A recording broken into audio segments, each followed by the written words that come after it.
जय Hind. Class 9th का weekly test 13 जुलाई को है सामाजिक विज्ञान का। तो उसका हम लोग क्वेश्चन देखने वाले हैं, मोस्ट इंपोर्टेंट क्वेश्चन एग्जाम के लिए भी और वीकली टेस्ट के लिए भी। ये आप लोग के लिए सेट 1 है। उसी तरह से आप लोग सेट 2 चाहिए तो कमेंट जरूर कीजिएगा कि सेट 2 लिख के। और जो इसमें क्वेश्चन रहता है वो बहुत इंपॉर्टेंट क्वेश्चन रहता है। आप लोग के लिए क्वेश्चन टैप किया जाता है, टैप करते हैं, फोटो खींच के कहीं कोई बुक से वर्मा से ऐसे हम लोग नहीं करते हैं। आप लोग के लिए क्वेश्चन एक एक करके जो इंपॉर्टेंट लगता है, जो बार बार क्वेश्चन पूछा जाता है उस तरह का, तो उस तरह के क्वेश्चन को टैप किया जाता है स्पेशली आप लोग के लिए, और उसके बाद जो है वीडियो बनाया जाता है। तो चलिए शुरू करते हैं। शुरू करने से पहले अगर आप लोग पहली बार इस चैनल पर आए हैं तो चैनल को सब्सक्राइब कर लीजिए। स्पेशली जैक बोर्ड का एग्जाम के लिए आप लोग को बहुत अच्छी तरह से तैयारी करवाया जाता है इस चैनल पर। पीडीएफ नोट्स आप लोग के लिए प्रोवाइड करवाया जाता है पढ़ने के लिए, ताकि आप लोग पढ़ पाएं। क्वेश्चन आंसर करवाया जाता है और बुक को भी पढ़ाया जाता है। सारा डिस्क्रिप्शन में लिंक यहाँ से दिया हुआ रहता है, आप लोग वहां से पढ़ भी सकते हैं। चलिए शुरू करते हैं। सबसे पहले यहाँ हम लोग देखेंगे प्रश्न कि इतिहास को, है ना, इतिहास को सामान्यतः जो है वो कितने कालखंडों में बांट दिया गया है। तो इतिहास को जो है वो सामान्यतः 3 कालखंडों में बांटा गया है। तो इसका सही आंसर हो जाएगा 3, सी नंबर।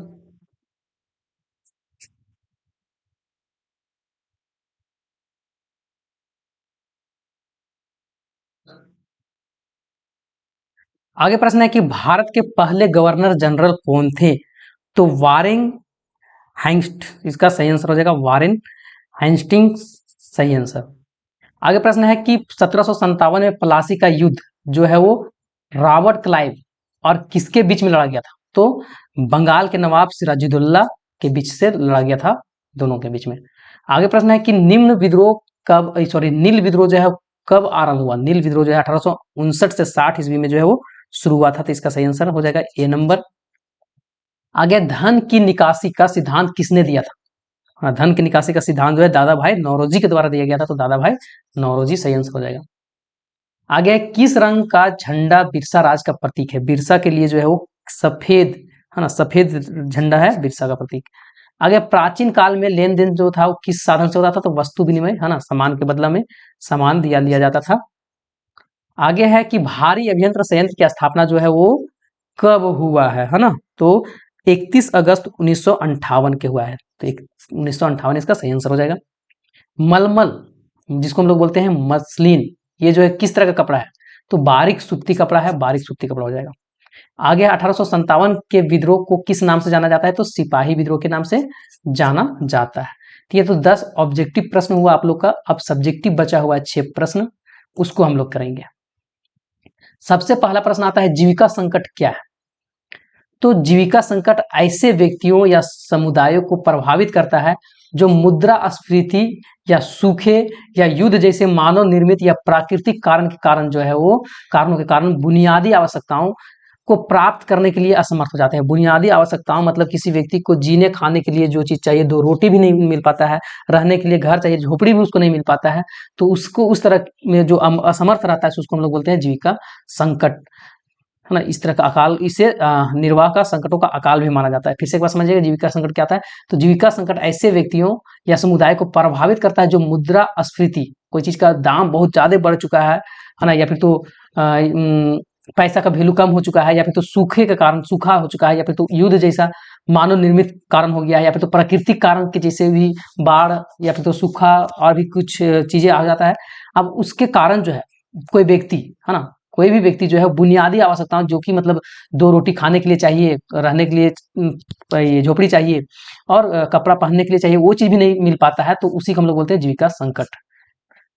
अब आगे प्रश्न आता है 2 नंबर का सब्जेक्टिव। फिर भारत के पड़ोसी देश का नाम बताइए। तो भारत के पड़ोसी देश कौन कौन सा है। तो पाकिस्तान, चीन, नेपाल, भूटान और बांग्लादेश, म्यांमार, अफगानिस्तान। इसका एक ट्रिक्स भी है ना, क्या है। तो बचपन में भी है, सॉरी, है ना, बचपन में भी है। इसका ट्रिक्स क्या है, बचपन, बचपन में बीए, है ना। तो बी से हो जाएगा आपका बांग्लादेश, है ना, बांग्लादेश।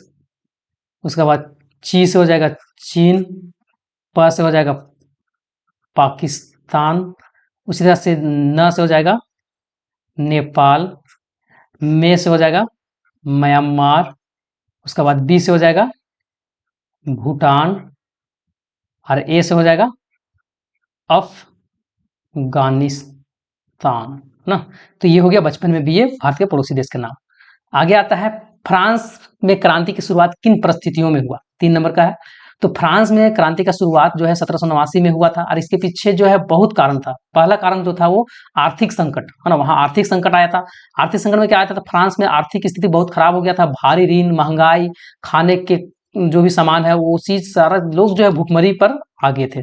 दूसरा कारण था कि सामाजिक असमानता, समाज जो था वो 3 हिस्सों में बटा हुआ था। पहला पादरी वर्ग था, दूसरा कुलीनार, तीसरा साधारण जनता।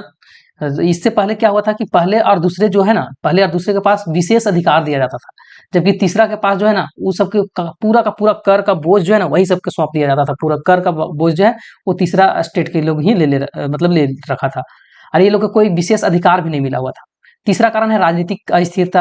राजा लुई सलामा ने कमजोर नेतृत्व और उनके द्वारा जो भी गलत निर्णय जनता जो था उसके गलत निर्णय से असंतोष पैदा हो गया था और राजा और उनके दरबार में विलासिता हो गया था। उसी तरह से फिर आगे है प्रबोधन, है ना। इस समय कई विचार जैसे कि वोल्टेयर, रूसो, मांटस्क्यू ने स्वतंत्रता, समानता और बंधुता जैसे विचार का जो है वो नारा का पूरा मतलब फैलाव किया था। अमेरिका का स्वतंत्रता संग्राम प्रभाव पड़ा था। तो बहुत सारा जो था ये कारण जो था वहाँ ये सब होने का। आगे प्रश्न आता है कि सूर्योदय, है ना, सूर्योदय अरुणाचल प्रदेश के पूर्वी भाग में गुजरात के पश्चिमी भाग में की अपेक्षा जो है 2 घंटा पहले होता है। क्यों? जबकि दोनों राज्य की घड़ी जो है वो एक समान जो है वो एक समान मतलब समय दर्शाता है। तो ऐसा क्यों होता है? तो ऐसा होने के कारण यहाँ समझिए पहले। तो भारत में जो है वो सूर्योदय अरुणाचल प्रदेश के पूर्वी भाग में गुजरात के पश्चिमी भाग की अपेक्षा में जो क्या होता है 2 घंटा पहले वहां सूर्योदय होता है। जबकि दोनों राज्य क्या है, दोनों राज्य की घड़ी जो है वो सेम है ना। तो इसका कारण यह है कि भारत के जो है पूरे देश में, है ना, भारत पूरे देश के लिए जो है एक ही समय क्षेत्र का मतलब जो है घड़ी का पालन करता है। एक ही घड़ी सबके लिए है, जिसको हम लोग बोलते हैं ग्रीनविच मीन टाइम, है ना, जो कि 5 घंटे 30 मिनट आगे रहता है।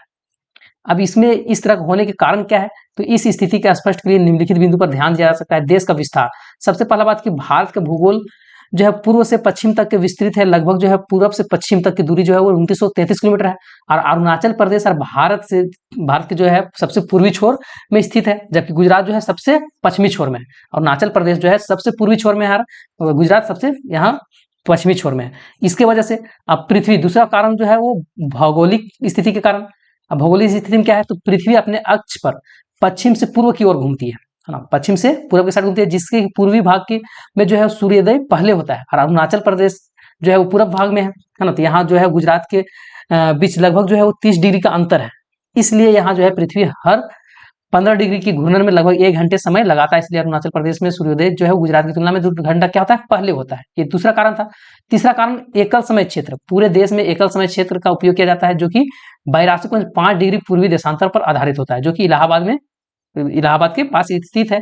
और इस कारण से चाहे देश के किसी भी हिस्से में सूर्योदय या सूर्यास्त हो, सभी स्थान पर एक ही घड़ी का समय जो है वो समान दर्शाया जाता है। ये सब वजह है। अब आता है लॉन्ग क्वेश्चन 2, नेपोलियन का उदय को कैसे समझा जा सकता है ना। नेपोलियन कौन था, इसका उदय कैसे हुआ?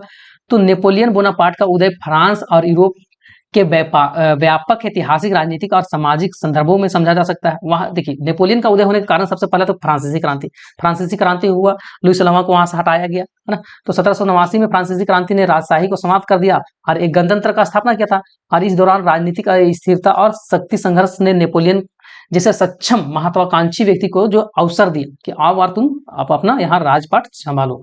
उसी प्रकार राजनीतिक और सामाजिक अस्थिरता कारण क्रांति के बाद फ्रांस में एक मजबूत और मतलब स्थिर नेतृत्व करने की कमी था। तो विभिन्न गुटों के बीच में संघर्ष हुआ। निरंतर राजनीतिक परिवर्तन में जो है जनता का सुरक्षा का भावना जो है पैदा होते रहा। अब जिससे कि एक मजबूत नेता की आवश्यकता का महसूस हुआ कि मतलब एक मजबूत नेता जो है यहाँ होना चाहिए, नहीं तो हम लोग सब जो है लड़के ही मर जाएंगे। तो ये दूसरा वजह। तीसरा वजह कि नेपोलियन का सैन्य प्रतिभा, है ना। नेपोलियन जो था वो खुद सेनापति था, है ना, 24 साल की उम्र में सेनापति बन चुका था और वो बहुत सारा युद्ध को जिताया था। तो सब लोग सोचा कि मतलब ये ही ठीक व्यक्ति है। तो नेपोलियन के सैन्य रणनीति और नेतृत्व कौशल उन्हें क्रांति के बाद युद्धों में महत्वपूर्ण जीत दिलाया था और उनकी सफलता के कारण जनता जो था उसको पसंद करने लगा था। जनता का समर्थन भी मिला था। नेपोलियन की जीत और उनकी प्रभावशाली व्यक्ति की करिश्मा ने उन्हें फ्रांसीसी जनता के बीच में एक नायक के रूप में जो है वो स्थापित कर लिया था। बहुत सारा ऐसा कारण था इसको लाने का। अब नेक्स्ट आता है कि लास्ट प्रश्न कि हिंद महासागर में भारत की केंद्रीय स्थिति से इसे किस प्रकार लाभ हुआ। है ना, हिंद महासागर जो है उससे भारत के केंद्रीय स्थिति में इसको किसी प्रकार का लाभ हुआ है ना, हिंद महासागर से बहुत लाभ है। तो क्या क्या लाभ हुआ है? तो सबसे पहला तो सामरिक महत्व क्या है, तो भारत की स्थिति उसे हिंद महासागर के प्रमुख समुद्री मार्ग पर निगरानी और नियंत्रण रखने की क्षमता जो है वो प्रदान करती है। उसी तरह से यह स्थिति उसके महत्वपूर्ण चौक पॉइंट जैसे कि मलक्का हो गया, है ना, जल डमरू मध्य हो गया, होमोर्ज हो गया, जल मरुस्थल जल डमरू मध्य हो गया, और बहुत ऐसा जगह है जहाँ की ये निगरानी करने के लिए सक्षम रहता है, जो कि वैश्विक ऊर्जा और आपूर्ति व्यापार के मार्ग के लिए बहुत ज्यादा ये जरूरी है। उसी प्रकार दूसरा जो है व्यापार और वाणिज्य के लिए जो है इससे हिंद महासागर से इसको फायदा हुआ। तो भारत की केंद्रीय स्थिति ने उन्हें ऐतिहासिक रूप से एक प्रमुख व्यापारिक केंद्र के रूप में स्थापित कर दिया। प्राचीन काल से ही भारत जो है व्यापारिक मार्ग के लिए वो केंद्र रहा है ना, व्यापारी यहाँ भारत में बहुत प्राचीन समय से ही यहाँ व्यापार होते आ रहा है, जिससे कि इससे आर्थिक समृद्धि भी इसको प्राप्त हुआ भारत को, और आधुनिक समय में ही यह स्थिति जो है भारत के वैश्विक व्यापार का एक महत्वपूर्ण खिलाड़ी भी बनाता है। उसी तरह से जो है वो आगे समुद्री सुरक्षा, हिंद महासागर से भारत के केंद्रीय स्थिति में अपनी समुद्र सीमाओं का सुरक्षा भी मिलता है और अपने राष्ट्रीय हितों को रक्षा करने की क्षमता भी मिलता है। और यही स्थिति है कि भारतीय नौसेना महत्वपूर्ण सामरिक बल बनाती है, जो कि क्षेत्रीय स्थिरता और सुरक्षा को क्या करता है, निश्चित बनाता है। उसी तरह से क्षेत्रीय प्रभाव हो गया, है ना, ऊर्जा का सुरक्षा हो गया, ये सारा चीज पर्यटन के लिए भी है, घूमने के लिए वहाँ हिंद महासागर जो है तटवर्तीय क्षेत्रों में द्वीपीय के साथ वहाँ लोग सांस्कृतिक ऐतिहासिक जो है संबंध रहा है, वहाँ पर्यटन मतलब घूमने के लिए लोग जाते हैं, है ना, सांस्कृतिक आदान प्रदान होता है, ये सारा चीज आपदाओं प्रतिक्रिया करने में सहायता भी होता है। तो ये सारा चीज था। तो ये आप लोग के लिए खत्म होता है पहला सेट। दूसरा सेट के लिए आप लोग कमेंट जरूर कीजिए। सेट 2 आप लोग के लिए फिर से क्वेश्चन टाइप करेंगे, इंपॉर्टेंट क्वेश्चन, और दूसरा सेट लाएंगे। तब तक के लिए जय हिंद, जय भारत।